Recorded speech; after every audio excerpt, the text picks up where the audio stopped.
Hi, this is John with WTI. And as you can see, I've been trying to grow my beard lately. And this is where this whole set of male guide comes into place just to help me to grow this little beard and to go into some different places that maybe hair is not growing out so much. And what I like about this is this complete set just has everything you need.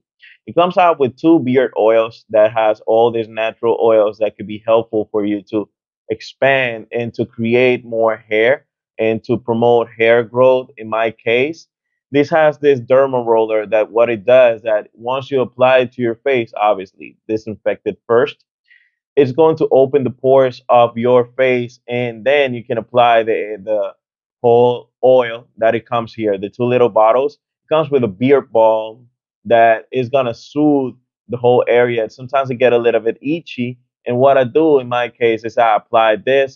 It has a little brush. It comes with the whole compartment, and this whole set has been really good. Has helped me with the irritation. It helps me a lot with the growth in my case, and with the derma rollers helping me to pull some patches that I have that is not growing out too much hair.